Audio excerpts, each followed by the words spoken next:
Willie D. Live. What's up, family? Everybody's talking about the big fight. Not Canelo Alvarez versus Terrence Crawford, but Dwight Howard versus Lance Stevenson for the BIG3 Knockout Player of the Year. Yeah, man, it went down. It went down. The BIG3 is growing, fam, and having two high-profile former NBA players get into a scuffle, one might say, is just what a brand new league needs. Yeah, to get that attention, man, you gotta get the eyeballs on the people some kind of way. And, you can do the regular promotions and all of that good, but ain't nothing like some contact, man. Contact to get that attention, man. You get people attention with that contact. I'm not saying it needs to turn into a big brawl every time there's a game, but suddenly the league is trending and video clips and hot takes are lighting up the feeds. Yeah, man. Shouts out to Ice Cube, man. Yeah, we here. That's right, I say we, man, because when it's one of the homies, man, I root for all things Ice Cube. That's right, I said it. So, let's be clear though. Family, this had a lot of WWF type theatrics going on, These guys were not really trying to hurt each other because, they were doing more wrestling than anything. So they wasn't really trying to hurt each other. But the scuffle was real, Tempers did flare. They was hot, but cooler heads did prevail. What's cool about this is that now you got a rivalry. You got a rivalry, man. Now people are looking. They want to see what's it all about. Because quite frankly, the NBA is boring. The NBA is boring, man. And it's cool to see a little contact. See, I'm from the era of contact. I'm from that era where you come in the paint, you gonna pay.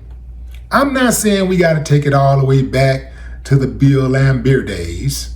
We ain't gotta go all the way to Charles Oakley, which, by the way, I do believe Charles Oakley was one of the coaches in the BIG3, or is one of the coaches in the BIG3.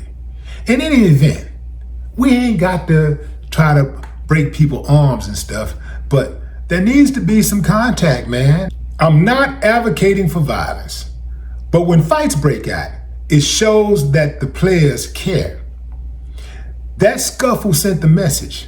The BIG3 is not just a laid-back nostalgia league. It's competitive, it's intense, and worth watching.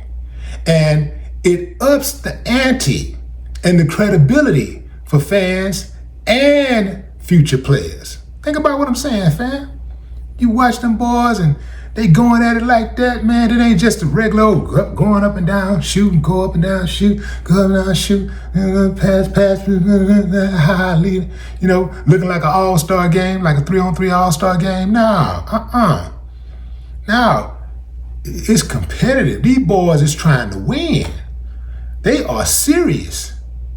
And I got to call a striker striking the ball, fam. I'm surprised that Dwight Howard got into a scuffle with anybody because he just seemed like the dude, he's always seemed to me to be way too easy when it came to basketball. He didn't seem like he took the game as seriously as he could. I think if he was more serious and more dedicated to the game, he could have really did like wonders in the league.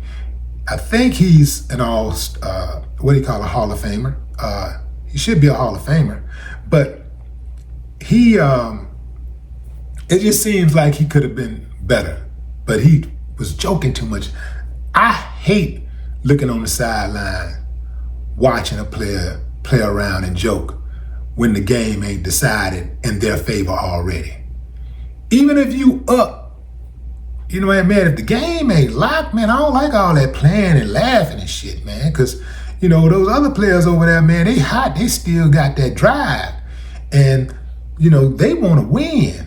They still got that edge. When you over there joking and laughing and going on, it make me think that you lost your edge. You ain't ready. You ain't thinking deep. You're not focused.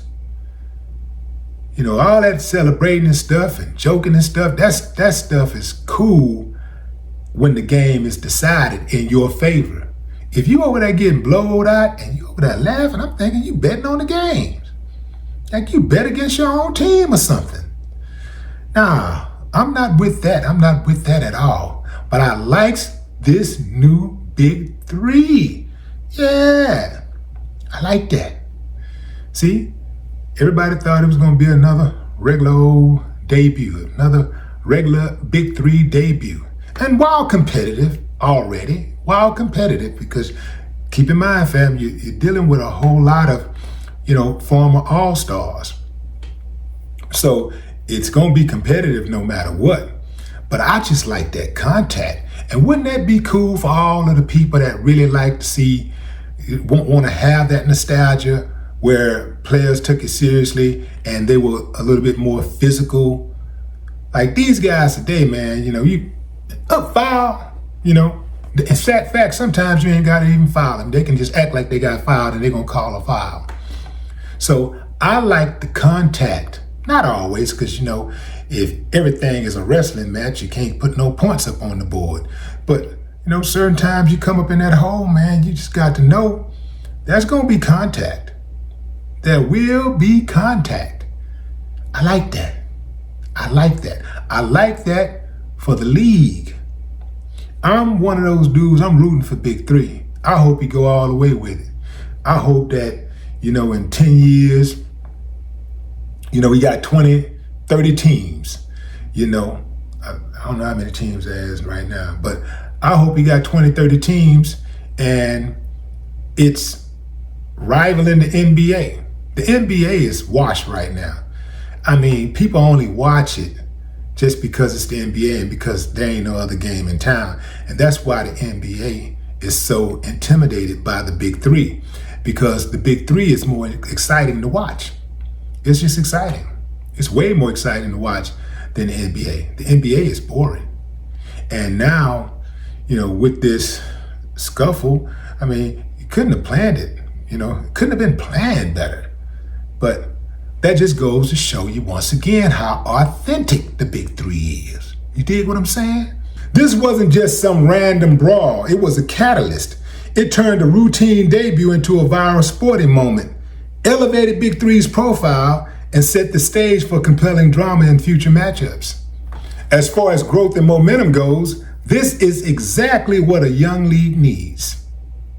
But what say you, fam? Drop a comment. I'd love to hear your thoughts. No more talk.